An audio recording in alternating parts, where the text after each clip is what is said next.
What I've come to show you today is a chronograph protector. You take the chronograph out. You can see there's only a small hole. It's about 35mm on these.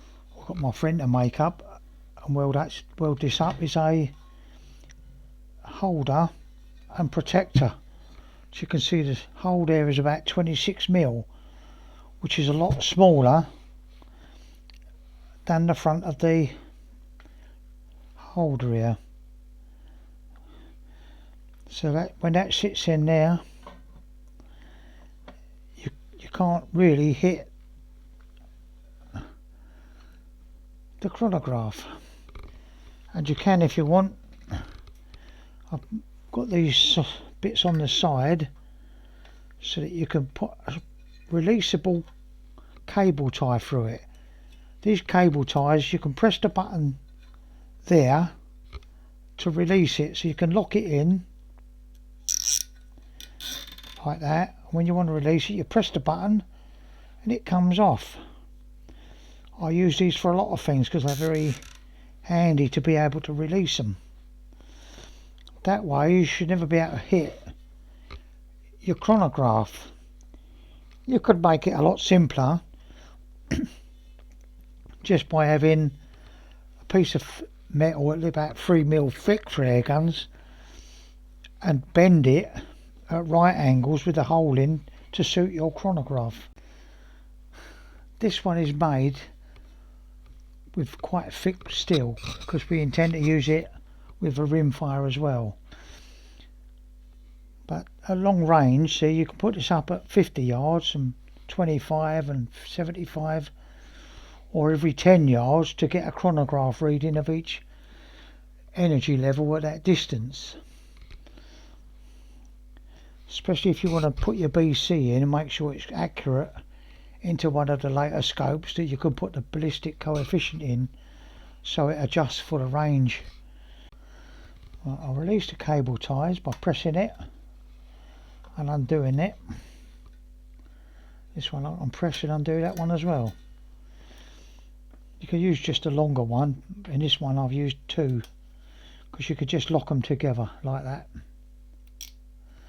and they go around. You can keep it even that way. And when you take the chronograph out, because when you switch this on, you don't need to see the display if you've got a smartphone, because you can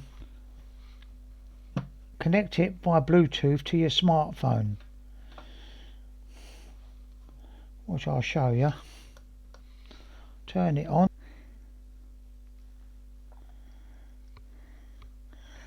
You can see it's connected to my smartphone, so when I shoot it will give me readings of the velocity and the foot pounds, and it shows the weight I've set up with this one.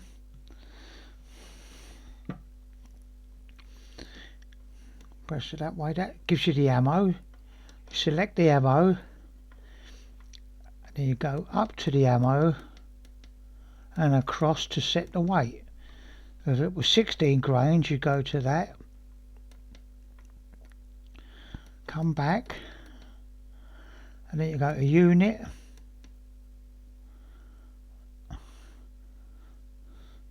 speed, feet per second, weight in graham it's got, but that's a misspelling in the translation because that should be grain.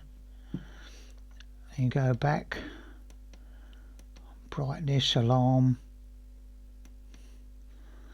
off, don't need that on. But you can set it to various calibers and weights of pellets by going to the ammo. Number 1 is the 16 grain. I could go to number 2 and set that for another weight.